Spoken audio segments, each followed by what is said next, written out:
If you're looking for an RGB LED light to add to your lighting kit, this portable RGB LED from Vijim could be the best budget option that you can buy. In this video, we're going to unbox it and take a look at it. We're going to look at how it works. We're going to look at some different ways to use the light and answer some questions about the panel. So let's get into it.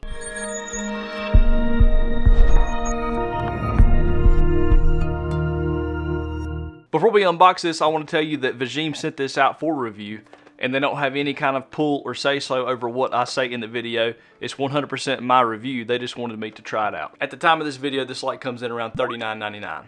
If you are not familiar with the Vijim name, which I wasn't either, they are a sub-brand of Ulanzi, and Ulanzi has been making products for camera gear for a very long time, so this should be a very good product. Now let's take a look at what's in the box. Okay, so pretty small box here. Got the Vijim up here on top, and the model number is the VL120 RGB, so that is pretty cool. On the side, we have the color temperature, which is 2500 Kelvin to 9000 Kelvin, and that is very blue. That's a lot higher than some of the other LED lights of this size and form factor. The battery here is a 3.7 volt 3100 milliamp battery. Over here on the right, the RGB HSI control, and HSI stands for hue, saturation, and intensity, so you can adjust all three of those. Then on the other side of the box says save money on lights, and that's something we could all appreciate.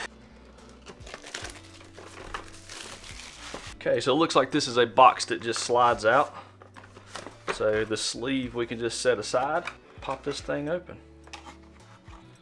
So we're greeted with probably the informational document here that teaches you where everything's at and how to work it. Right here we have the charging cable, which is USB-C to USB-A.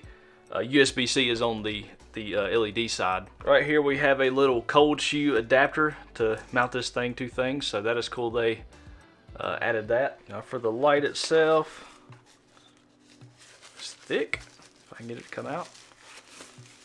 Oh nice, it's got a diffuser on it. I did not realize this thing had a diffuser. Here we go. Wow, this thing is small. I've got medium-sized hands for a guy, and it kind of fills up that much of it. It's got the Vijim branding on the back and the model number right below it, so VL120. I'm really surprised how thin this is right here. That's cool. And here is the diffuser that it comes with. I really appreciate this because a lot of the times these small LEDs are extremely bright for what they are, and they need to be kind of tamed down a little bit to use the light, you know. So that is cool that it comes with that. And the light panel itself also has a little bit of diffusion built into the panel itself. Now flipping over to the back right here, you're going to find your little display up here, which is going to tell you information on what's going on, what mode you're in, your battery percentage, and probably your intensity levels. And there's a sticker down here showing 0 to 360, which is probably going to be the codes of what color you want to be in. Overall, looks like a very simple device so far. Now, to power this thing on for the first time, we're going to hold down the power button. You get the Vijim logo, and then your light comes on. Now your power button on top is the one that you use to cycle through your modes. So you long press to power on and off, then you single press the power button to cycle through your different modes. So to make it easy, the CCT is the color temperature mode, where you can adjust the brightness level and also the color temperature. Done by the bottom dial brightness, and middle dial is how you adjust your color temperature. If you hit the power button again, you're going to bring up your RGB color. Now this has hue and intensity. Hit the button again, this is going to be your saturation, so that kind of brings in the HSI to the RGB. Hit the button one more time and you've got your scenes. Now this thing has 20 built-in scenes, and I will put a picture up on the screen right now to show what all of the different scenes are capable of. Now before we move on, I want to touch on the build quality real quick. It does seem to be pretty much all plastic other than the screw mount hole right here, but it's built really well. There's actually quite a bit of weight to this thing, and I would actually compare it even to my aperture light that I've used for a very long time. There's not much weight difference in them at all, which is a very good thing. One thing that I have noticed on the body itself is there's no ventilation. There's no kind of vent ports anywhere for it to breathe and kind of get air, so I'm thinking this thing may get hot very easily, which is not a bad thing. It's a very small LED, and it's, you know, not a big deal, but it needs some kind of way to dissipate heat in some way. The silicone diffuser that comes with it is very, very good. It's really good build. It feels pretty much identical to the one I have with my aperture panel. So I'm really glad that it come with this, and I'll be using this with the light pretty much 100% of the time.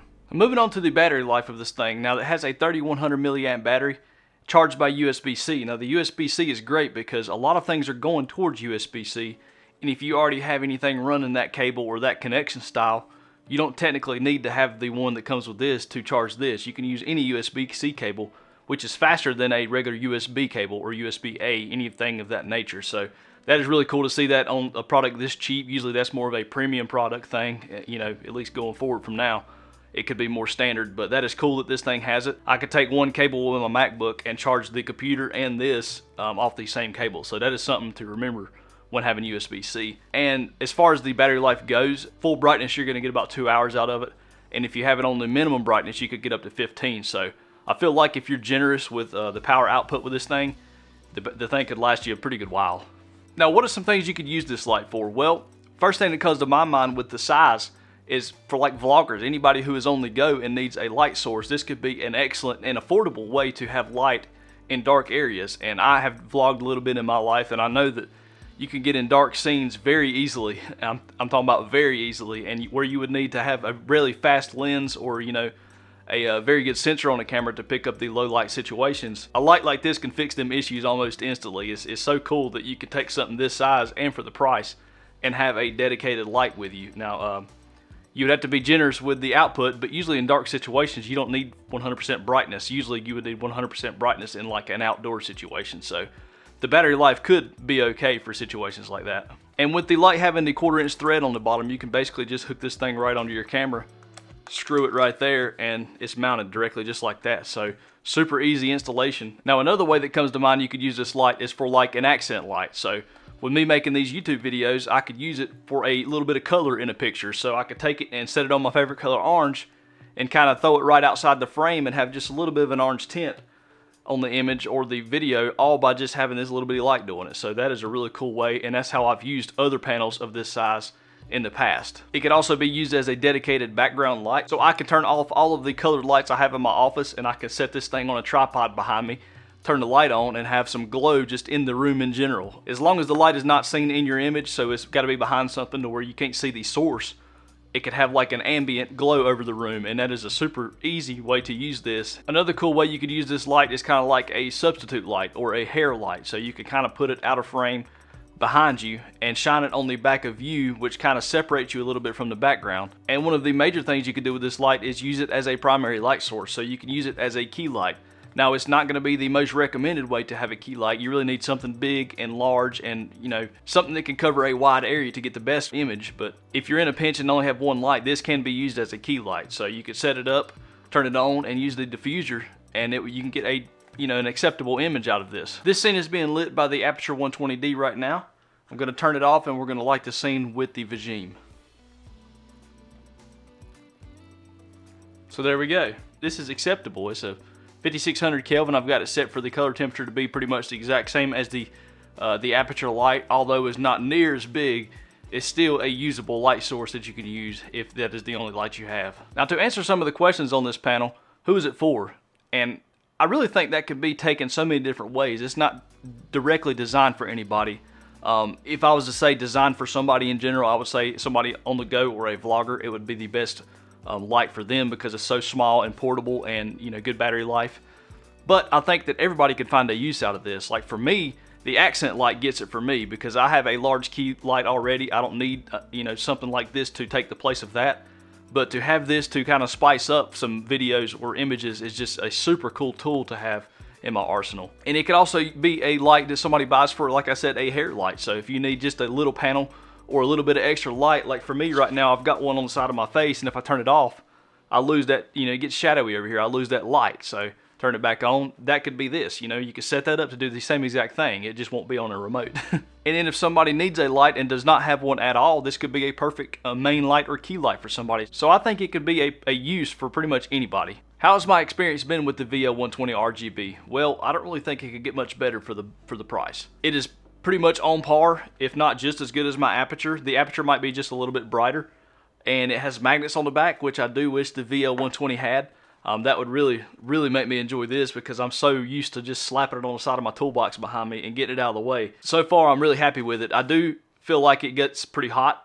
Like I said, there's no ventilation on here, so if the light's been on for a while, there's going to be some heat coming off of it.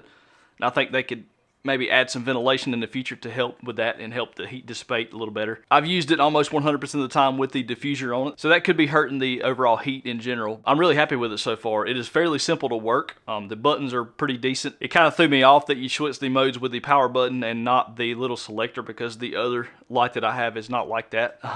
So a little bit of a learning curve, but if you're new to it, it is not a problem. Now, to answer one more question, do I recommend it? And I think that's an easy yes. Coming in at like half the price of some other LED panels of this style, to get what this thing packs for that price is really just unbeatable. It's got almost the same exact settings and different features as the more expensive light, and the actual LED panel is just a little bit bigger. So if you compare them side by side, you're getting more light right here with this thing. Alright guys, that's going to wrap up my video on the VL120. If you'd like to pick one of these up for yourself and try it out, I will have a link down in the description. If you have any questions on the panel, be sure to drop them down in the comments and I will get back to you as soon as I can. Hope everybody has a great day, and I'll see you in the next one.